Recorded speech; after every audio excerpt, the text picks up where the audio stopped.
शंकराचार्य अवि मुक्तेश्वरानंद के मुद्दे पर बीजेपी से लेकर संत समाज और सनातन धर्मी तक बढ़ गए हैं। स्वामी रामदेव ने शंकराचार्य अवि मुक्तेश्वरानंद को विवाद से बचने की नसीहत दी है, तो उधर कथावाचक देवकीनंदन ठाकुर और अनिरुद्धाचार्य समेत कई संतों ने अवि मुक्तेश्वरानंद का समर्थन किया है। संतों के अपमान पर प्रशासन और योगी सरकार को घेरा है। देखिए, मार के आगे भी ठेल दिया गया है। उन्हें उनका कहना है कि उन्हें जबरदस्ती ले जाया जा रहा है। बता बिना पर्चे के धक्का मार रहे हैं।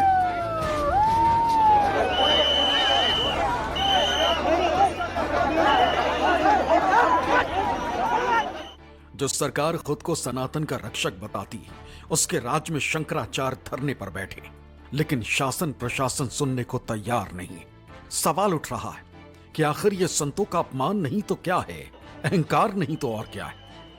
शंकराचार्य अवि मुक्तेश्वरानंद के धरने और संतों के अपमान पर संत समाज भी दो धड़ों में बंट गया। स्वामी रामदेव ने भी शंकराचार्य अवि मुक्तेश्वरानंद पर प्रतिक्रिया दी, कहा कि संत को विवाद में शामिल नहीं होना चाहिए। तो वहीं शंकराचार्य सदानंद सरस्वती ने अवि मुक्तेश्वरानंद का समर्थन किया है। जगत गुरु तमाम तरह के हमारे यहाँ पर उपाधियां हैं अपने अपने संप्रदाय परंपरा के अनुसार।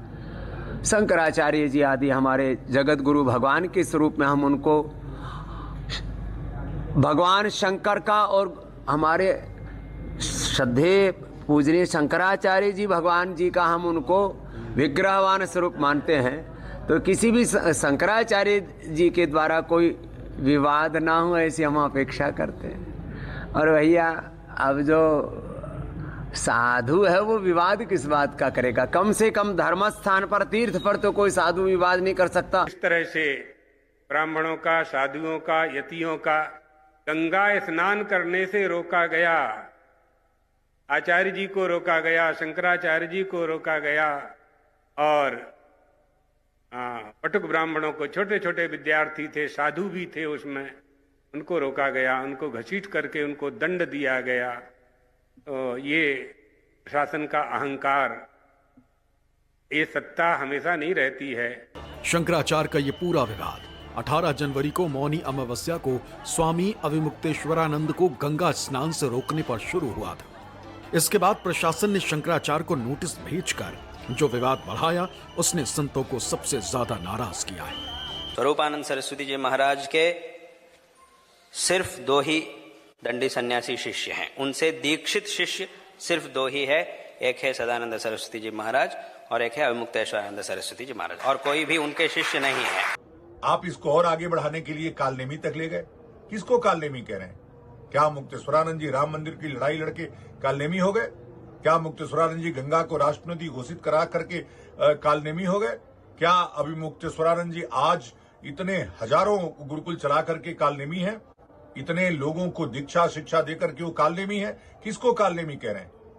अरे कालनेमी तो आपके इर्द गिर्द घूम रहे हैं, उनसे सावधान होइए जो आपकी छवि को खराब कर रहे हैं। संतों की नाराजगी इस बात को लेकर भी दिख रही है कि प्रशासन उन्हें धमका रहा है। यानी एक तरफ संतों को चोटी पकड़कर उन्हें घसीटा गया, और फिर माघ मेले में ही एंट्री पर बैन लगाने की धमकी दे रहा है। संतों का कहना है कि सरकार और प्रशासन ने मामला जल्द नहीं सुलझाया तो मुश्किल हो सकती है। मेला प्रशासन की तरफ से उनको नोटिस भी दी गई और उनसे कहा गया कि पहले वो स्पष्ट करें कि वो शंकराचार्य कैसे हैं। ये भी जायज है क्या? नहीं जायज तो क्या, शंकराचार्य तो स्वामी वासुदेवानंद सरस्वती रेडी थे हैं। अब पता नहीं बीच में कैसे उनका मुकदमा क्या हुआ, उसी में कुछ दे लेकर हाई कोर्ट से कुछ अपना करा लिए तो लिए घूम रहे हैं। उसके बाद जो सुप्रीम कोर्ट में अभी केस चल रहा है, छत्र के लिए रोक है वहां से कि छत्र न लगाए, लेकिन लगाते हैं। धर्म का मामला है, प्रशासन भी सरकार भी साधु हैं, ज्यादा दबाव नहीं करती है। शंकराचार्य को चाहिए जरा राजनीति से दूर हटके अपना जो संत को चाहिए वो कर्म करना चाहिए, स्नान करना चाहिए, सब संतों के साथ रहना चाहिए। ये अलग अपना चना अलग नहीं बुझाना चाहिए। हमारी समझ तो ये कह रहा है। किसी का कोई भी सम्मान न गिरा जाए, सभी का सम्मान हो, सभी का स्नान हो। तुलसी का पत्ता छोटा हो या बड़ा, तुलसी का पत्ता है, साधु छोटा हो या बड़ा, चाहे शंकराचार्य हो, चाहे महामंडलेश्वर हो, चाहे एक आम आदमी हो, सभी का स्नान होना चाहिए। महाराज में जो खाई है उसे पाटना चाहिए, बढ़ाना नहीं चाहिए। चाहे जाति पात की हो चाहे धर्म की हो, तो समन्वयवाद होना चाहिए। मुझे लगता है कि दोनों तरफ से थोड़ा बहुत कहीं न कहीं क्रिया की प्रतिक्रिया होती है, तो मुझे लगता है कि उतर करके अगर 50 मीटर जाकर के आदिगुरु शंकराचार्य जी स्नान कर लेते हैं तो सारी समस्या का समाधान हो जाता। दूसरी बात, जो मेलाधिकारी हैं अगर वो भी थोड़ा सा समन्वय दिखाते कि चलिए अगर कोई नहीं, एक महाराज जी आ ही गए तो 10 मिनट 50 मीटर की बात थी, तो समन्वय करके शायद स्नान करा दिया जाता तो भी समस्या का समाधान हो जाता। वसंत पंचमी के दिन जहां साधु संतों और श्रद्धालुओं ने संगम पर स्नान किया, वहीं शंकराचार्य अविमुक्तेश्वरानंद धरने पर बैठे रहे। शुक्रवार को आम आदमी पार्टी के राज्यसभा सांसद संजय सिंह ने भी शंकराचार्य स्वामी अविमुक्तेश्वरानंद से मुलाकात की। शंकराचार्य जी से विरोध शासन प्रशासन का इसलिए है कि इन्होंने अविरल और निर्मल गंगा की बात की, इन्होंने गौ हत्या पर रोक लगाने की बात की।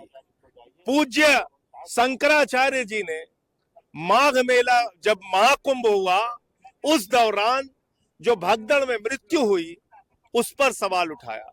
तो इसलिए आज उस चिढ़ के कारण, उस जो इन्होंने समय समय पर अपना तीव्र विरोध दर्ज कराया, उसके कारण से शंकराचार्य जी का अपमान हो रहा है। इसलिए मैं अपना समर्थन देने के लिए आया हूं। विपक्ष लगातार इस मुद्दे पर योगी सरकार और बीजेपी को घेर रहा है। संत समाज भी बटा नजर आ रहा है। माना जा रहा है कि अगर जल्द शंकराचार्य को नहीं मनाया गया तो बीजेपी की परेशानी बढ़ सकती है। प्रयागराज से अशोक तिवारी की रिपोर्ट, न्यूज़ 24। सवाल यह है कि हिंदू एकजुटता का नारा बुलंद करने वाले योगी आदित्यनाथ खुद किसी ऐसे मुद्दे को हवा आखिर क्यों दे रहे हैं जिससे विपक्ष को फायदा पहुंचे? क्योंकि कई सवाल खड़े होते हैं। शंकराचार्य के सम्मान पर खुद बटी हुई नजर आ रही है भाजपा। पहली बार बड़ी बात तो यही है, योगी तल्ख नजर आ रहे हैं, केशव प्रसाद मौर्य नरम दिख रहे हैं। लेकिन सवाल यह भी है कि क्या ये डैमेज कंट्रोल की स्ट्रैटेजी है या फिर कोई सियासी गेम? दूसरा सवाल देखिए, हिंदू वोट बैंक में शंकराचार्य के जरिए सेंधमारी का मौका क्यों दिया जा रहा है विपक्ष को, और खुद योगी आदित्यनाथ ऐसा क्यों कर रहे हैं? तो अखिलेश यादव इस मुद्दे पर बाकायदा फ्रंट फुट पर खेल रहे हैं, भाजपा के संस्कारों तक पर सवाल उठा रहे हैं और माफी की मांग कर रहे हैं। सवाल यह भी कि बीजेपी के हिंदू समर्थक छवि पर इससे डेंट पहुंचेगा या नहीं, वो भी तब जब खुद हिंदू एकता का नारा देते हैं योगी आदित्यनाथ, लेकिन एक संत के विरोध में खड़े हैं। और सबसे बड़ी बात, जब काल नेमी जैसे कठोर बयान दे रहे हैं योगी आदित्यनाथ, तो क्या इससे 27 का समीकरण नहीं बिगड़ेगा? यह सबसे बड़ा सवाल है कि आखिर खुद योगी आदित्यनाथ को इसकी परवाह क्यों नहीं, या फिर वो इतना आत्ममुग्ध हो चुके हैं कि उन्हें पता है कि उनकी छवि के आगे ये सारे मुद्दे गौण हैं। एक और सवाल है, क्या विपक्ष को बैठे बिठाए एक मुद्दा मिल गया है? तो सीधा जवाब है हां, और यही कारण है कि कांग्रेस कार्यकर्ता अविमुक्तेश्वरानंद के सम्मान की रक्षा में अपने बाल मुंडवाकर सरकार का विरोध कर रहे हैं। बहरहाल